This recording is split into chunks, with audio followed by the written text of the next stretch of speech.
Holidays-nale, adu namma GT Holidays da. GT Holidays, South India's #1 travel brand. You know you are special when you're with GT Holidays. மருத்துவம் முதல் பொறியியல் வரை உங்கள் கனவுகளுக்கு சரியான முகவரி Indira group of educational institutions. Call 9841385858. டாடாக்கு முன்னாடி நீங்க சொன்ன மாதிரி நிறைய ஷார்ட் பிலிம்ஸ் அந்த மாதிரி அதுலயா நடிச்சிருக்கீங்களா நீங்க? ஷார்ட் பிலிம்ஸ் நிறைய பண்ணியிருக்கேன். என்ன ஆல்மோஸ்ட் ஒரு 15-20 ஷார்ட் பிலிம்ஸ் நிறைய பண்ணியிருக்கேன். பைலட் பிலிம்ஸ் பண்ணியிருக்கிறேன். ஆனா வந்து படங்களா பண்ணது வந்து கூர்க்கா தான் ஃபர்ஸ்ட் பிக் ஸ்கிரீன்ல. அந்த கேரக்டர் நல்லா தெரியும், பட் அது நான் வந்து அவங்களுக்கு தெரியாது. அதுக்கப்புறம் அந்த படம் பார்த்தாங்கன்னா கண்டிப்பா இப்ப நீங்க என்னை பார்த்துட்டீங்க, இனிமே அந்த படம் பார்க்கும்போது இவர் தான் அது அப்படின்ற மாதிரி. சோ அப்படிதான் கிடைச்சிருக்கு ரெகக்னைசேஷன். சோ டார்க்ல வந்து நீங்க ஒரு நெகட்டிவ் ரோல் வந்து நடிச்சிருக்கீங்க. சோ இந்த கேரக்டருக்கு நீங்க லுக்ஸ் எல்லாம் தாண்டி நீங்க என்ன மாதிரி ப்ரிப்பேர் ஆனீங்க? எனக்கு ஆக்சுவலா வந்து நான் பெருசா ப்ரிப்பேர்லாம் இல்லை. அங்க போவேன் வந்து எனக்கு வந்து சொல்லிட்டாங்க கல்யாணம் இந்த மாதிரி எனக்கு வேணும்டா அப்படின்னு. நீங்க சப்போர்ட்டிங் ரோல்ஸ்ல நடிச்சிருக்கீங்க, இப்போ வந்து ஒரு நெகட்டிவ் ரோல்ல வந்து நடிச்சிருக்கீங்க. How do you feel that difference? Like நான் ஹீரோவா இல்லனாலும் நான் சினிமால ஒரு பகுதியா தான் நடிச்சிருக்கேன் அப்படின்றத நீங்க எப்படி பேலன்ஸ் பண்ணுவீங்க? நிறைய பேர் கேட்பாங்க ஹீரோ என்ன ஆகணும் அப்படின்ற மாதிரி. எனக்கு ஆனா சத்தியமா சொல்றேன், இதான் உண்மையான ஆன்சர். எனக்கு வந்து எதுவுமே தாட் இல்ல. எனக்கு கிடைக்கிற கேரக்டர் நம்ம நல்லா பண்ணணும்.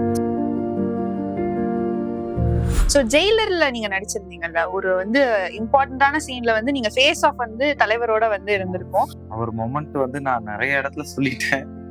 அது எனக்கு என்னன்னா, நான் எப்பயுமே மைண்ட்ல வச்சுக்கிறது, ஒரு மனசுல நம்மளுக்கு க்ளோஸ் டு த ஹார்ட் ஒரு மொமெண்ட் இருக்கும்ல.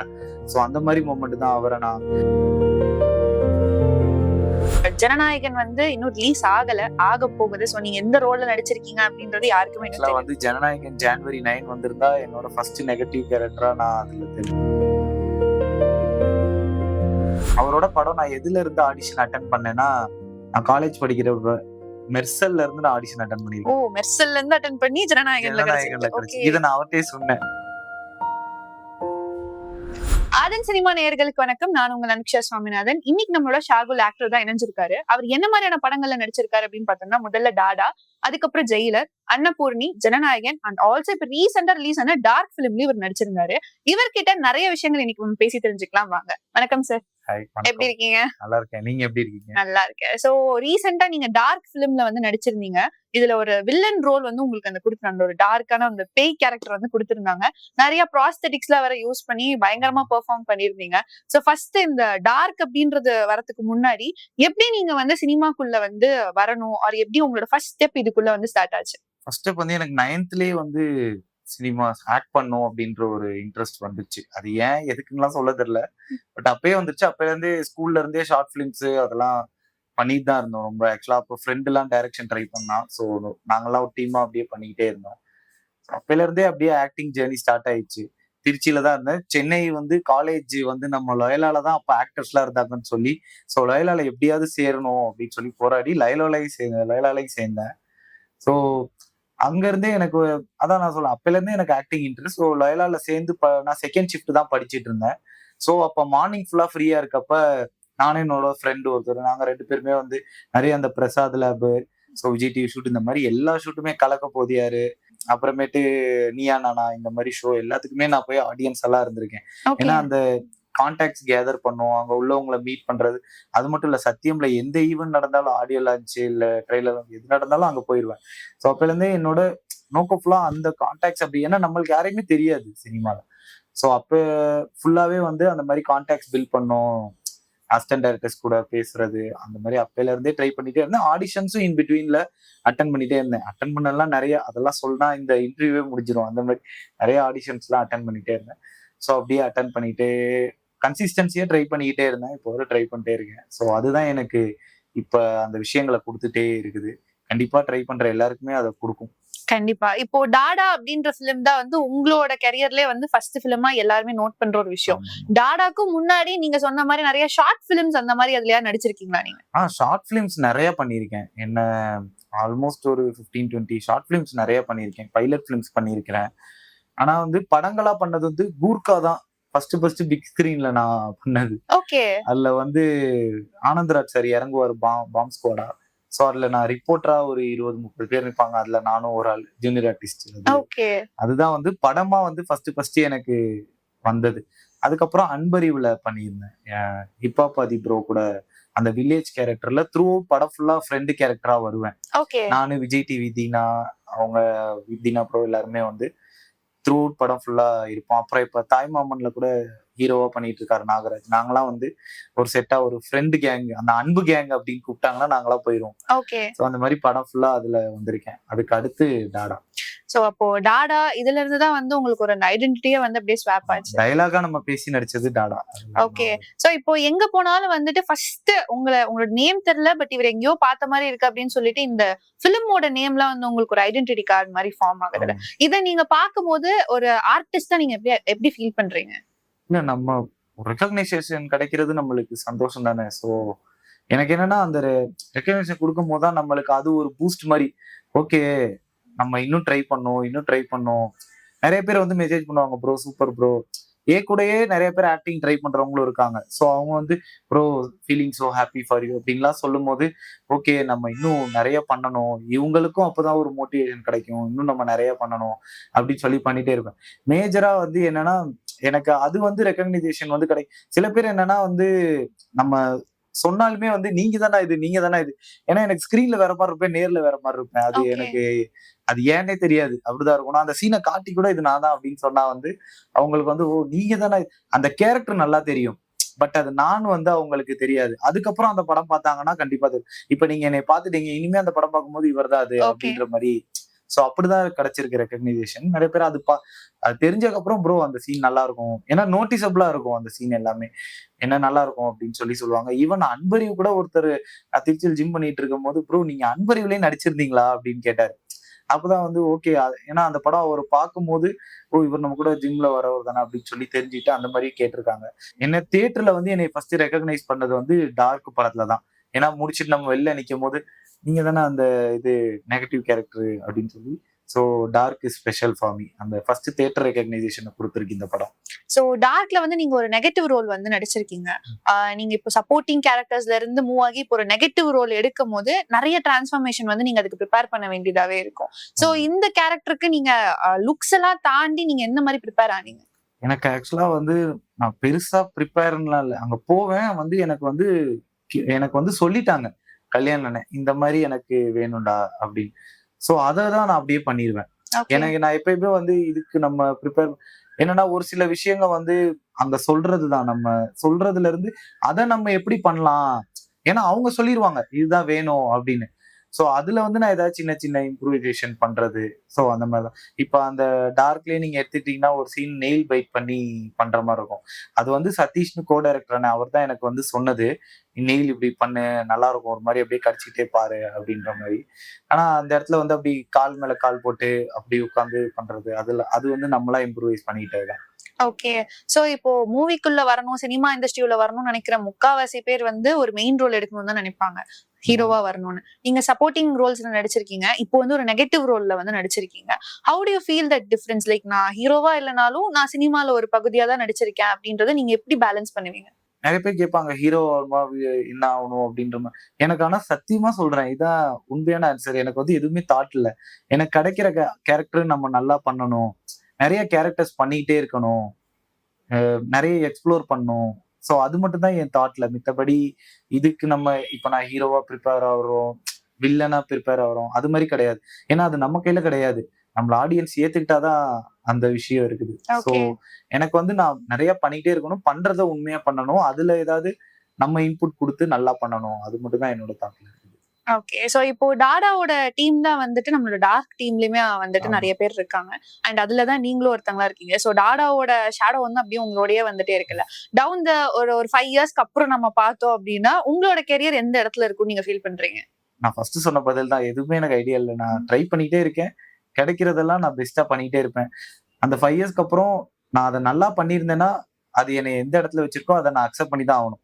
ஏன்னா நான் இருக்க இடத்த வந்து இப்ப நடக்க போற 5 இயர்ஸ்ல நான் என்ன பண்ணிருக்கேனோ அதுக்கு கொடுக்குற பலன் தான் அந்த இடம். ஸோ அதனால அதை என்னால ப்ரையரா பிளான் பண்ண முடியல. ஓகே. சோ ஜெயிலர்ல நீங்க நடிச்சிருந்தீங்கல்ல, ஒரு வந்து இம்பார்ட்டன்டான சீன்ல வந்து நீங்க ஃபேஸ் ஆஃப் வந்து தலைவரோட வந்து இருந்திருக்கும்.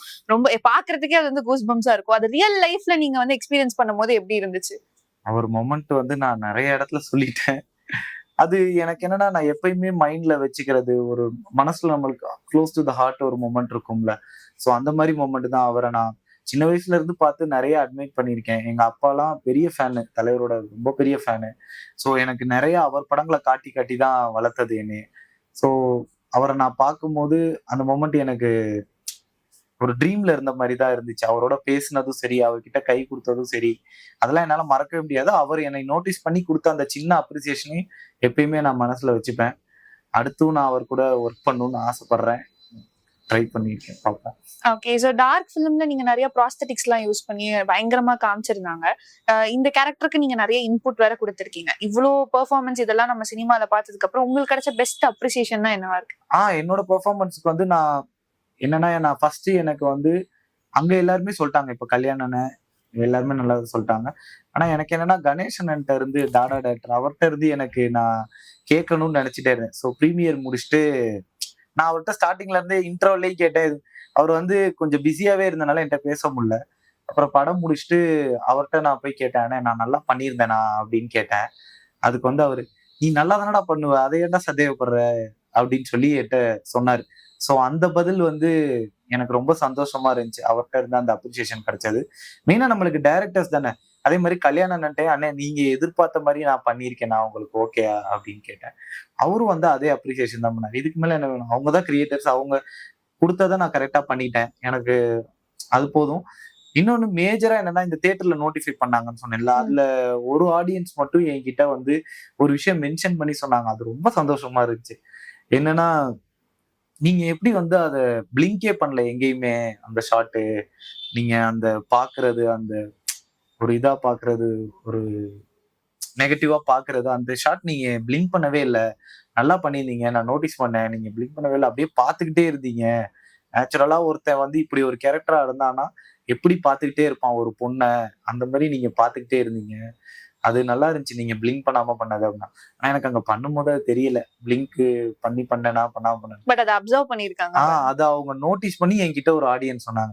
சோ அதையும் நான் இந்த படத்துல இருந்து என்னோட மனசுல வச்சுப்பேன். ஒரு டோக்கன் ஆஃப் லவ். சோ இதுவே ஒரு டிஃபரெண்டான ஆர்க்கா இருக்கலாம். லைக் எங்கேயோ ஒரு சப்போர்ட்டிங் கேரக்டர் நடிச்ச நீங்க இன்னைக்கு ஒரு ஆடியன்ஸ் வந்து உங்களை பார்த்து சொல்ற அளவுக்கு நீங்க வந்து வளர்ந்து வந்திருக்கீங்க. நெக்ஸ்ட் ஃபிலிம்ஸும் உங்களுக்கு அந்த மாதிரி நல்லாவே அமையும்னு நினைக்கிறேன். கண்டிப்பா, ரொம்ப நன்றி. கண்டிப்பா. சோ டார்க் ஃபிலிம்ல வந்து நீங்க நல்ல சீனியர் ஆர்டிஸ்டோட நடிச்சிருக்கீங்க. நட்ராஜ் சுப்ரமணியன் சார் இருந்திருக்காரு, பாக்யராஜ் சார் இந்த படத்துல அவரோட கடைசி படம் இதுவா தான் இருந்திருக்கு.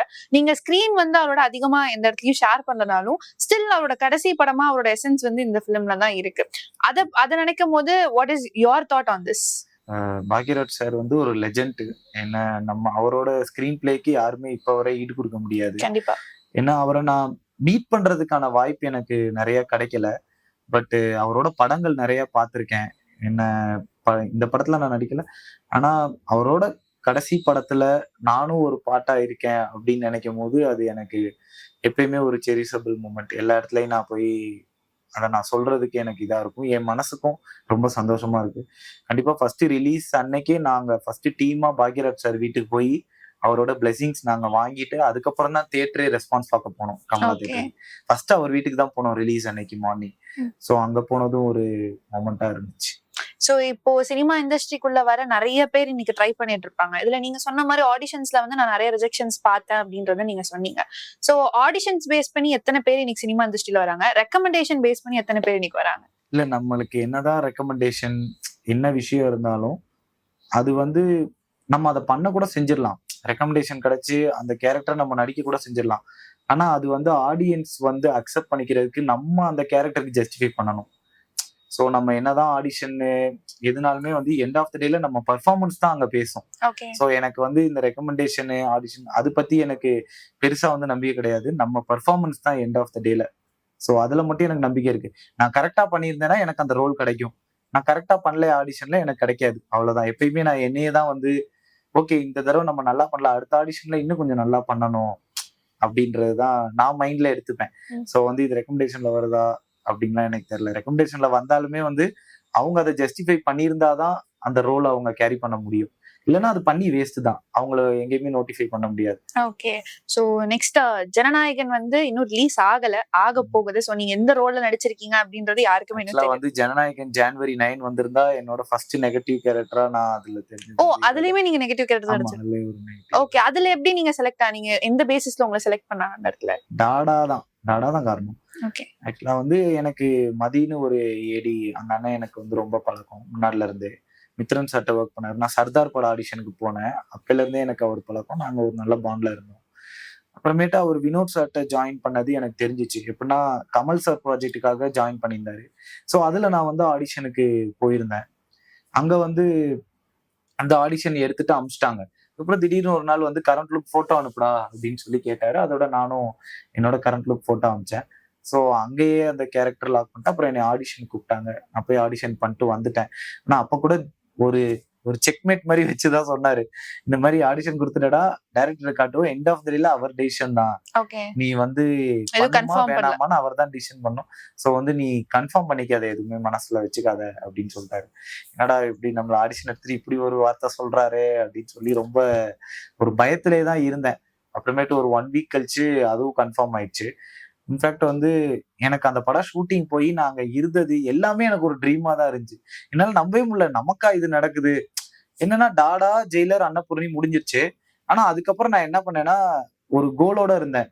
எனக்கு ஒரு பேரு, அந்த படத்துல ஒரு பேர் இருக்கணும். ஏன்னா இப்ப நீங்க டாடால வந்து அந்த ஃபசீன் ஒரு லவ் பாய், இது ஜெயிலர்ல வந்து ஹேக்கரு, அன்னபூர்ணில வந்து காலேஜ்ல ஒரு லவ் பண்ற மாதிரி ஒரு நேம் இருக்கு. எனக்கு ஒரு நேம் வேணும் அப்படின்னு டெசிஷன் பண்ணி, நம்ம அது என்ன படமா இருந்தாலும் நேமோட தான் நம்ம நடிக்கணும். நேமும் முக்கியம் பிகில அந்த மாதிரி ஒரு மைண்டோடயே இருந்தேன். ஸோ எனக்கு வந்து இதுல ஒரு கேரக்டர் நேமோட எனக்கு கிடைச்சிச்சு. அது ஜனநாயகனா கிடைச்சதுக்கு நான் எப்பயுமே ரொம்ப கிரேட்ஃபுல்லா இருப்பேன். சோ அகைன் எப்படி பாக்யராஜ் சாரோட கடைசி பிலிம்ல நீங்க ஒரு பாட்டா இருந்தீங்களோ, சிஎம் விஜய் சாரோட படத்துலயும் நீங்க அவரோட கடைசி ஆமா. பிலிம்ல நீங்க ஒரு பாட்டா இருக்கீங்க. சோ இந்த இடத்துல செட்ல உங்களால விஜய் சாரோட பேச முடிஞ்சா? எப்படி இருந்துச்சு? ஏதாவது ஸ்கிரீன் ஷேர் பண்றீங்களா அவரோட? அவரோட எனக்கு வந்து நாங்க சீக்வன்ஸ்ல இருப்போம். பட் அவர்ட்ட எனக்கு பேசுறதுக்கு நிறையவே வாய்ப்பு கிடைச்சிச்சு. நிறைய பேசியிருக்கோம். என்ன நான் இப்ப சொன்ன அவரோட படம் நான் எதுல இருந்து ஆடிஷன் அட்டெண்ட் பண்ணேன்னா, நான் காலேஜ் படிக்கிறப்ப மெர்சல்ல இருந்து நான் ஆடிஷன் அட்டெண்ட் ஓ, பண்ணியிருக்கேன். மெர்சல்ல இருந்து அட்டெண்ட் பண்ணி ஜனநாயகன்ல ஜனநாயகன்ல கிடைச்சிருக்கு. ஓகே. கிடைச்சு இதை நான் அவர்ட்டே சொன்னேன். அவர் அதோட சூப்பர்ப்பா, ஆல் தி பெஸ்ட் அப்படின்னு சொல்லி சொன்னார். நான் மெர்சல்லு, அப்புறம் என்ன பிகில் ஆடிஷன் அட்டெண்ட் பண்ணேன். கோட் வரைக்கும் அட்டெண்ட் பண்ணேன் நான். ஓகே. கடைசி கோட் வரைக்கும் நான் அட்டெண்ட் பண்ணேன். அப்புறம் ஜனநாயகன்லயும் அட்டெண்ட் பண்ணேன். ஆனா ஜனநாயகன் கிளிக் ஆயிடுச்சு. பட் அது ஒரு பெரிய விஷயம் இல்ல, அவர் கடைசி ஆமா. பிலிம்ல அத உங்களுக்கு நான் அவர்ட்ட சொன்னேன். அவர் அதுக்கு வந்து "ஓ, அப்படியா? ஓகே, ஆல் தி பெஸ்ட்" அப்படின்னு சொல்லி சொன்னாரு. நிறைய அவர்ட்ட பேசியிருக்கேன். நிறைய தருணங்கள் இருக்குது. கண்டிப்பா ஜனநாயகன் ரிலீஸ்க்கு அப்புறம் நம்ம திரும்பி உட்காருவோம் சிட்டிங். அதுல வந்து கண்டிப்பா நிறைய எப்போ ஷேர் ரிலீஸ் ஆகும் ஏதாவது இன்ஃபர்மேஷன்? ஹோப்ஃபுல்லி இந்த மந்த் ரிலீஸ் ஆகும். நானும் உங்கள மாதிரி தான் வெயிட் பண்றேன். இந்த மந்த் ரிலீஸ் ஆகும்னு சொல்லியிருக்காங்க. பார்க்கலாம். ரிலீஸ் ஆனதுக்கு அப்புறம் கண்டிப்பா உங்களோட கேரக்டர் வச்சு நம்ம பேசுவோம். அதுலயும் கண்டிப்பா. உங்களுக்கான ஒரு நேம் தனியா நீங்க ஆமா. ஃபார்ம் பண்ணிருப்பீங்க. ஆமா. So all the best. நீங்க மேலும் வரக்கூடிய எல்லா படங்கள்லயும் வந்துட்டு உங்களுக்கு ஒரு நல்ல நேமோட ஒரு ரோல் வரணும்னு நாங்க எல்லாருமே விஷ் பண்றோம். So thank you so much. கண்டிப்பா. ரொம்ப நன்றி. நன்றி. எனக்கு இந்த இன்டர்வியூ கொடுத்ததுக்கு. எஸ், எல்லாருமே டார்க் போய் பாருங்க. கண்டிப்பா தியேட்டர்ஸ்ல ஓடிட்டு இருக்கு. என்ன தியேட்டர்ல போய் எக்ஸ்பீரியன்ஸ் பண்ணுங்க இந்த மாதிரி ஒரு ஹாரர் ஃபிலிம். இது நாங்க வந்து எல்லாருமே ரொம்ப கஷ்டப்பட்டு புதுசா ஒரு எக்ஸ்பீரிமெண்டல் ஒரு ஹாரர் ஃபிலிம் கொடுக்கணும் அப்படின்னு சொல்லி தான் இந்த படம் பண்ணியிருக்கோம். என்ன கண்டிப்பா போய் பாருங்க. உங்களை டிசப்பாயிண்ட் பண்ணாது. சப்போர்ட் பண்ணுங்க எங்க எல்லாருக்கும்.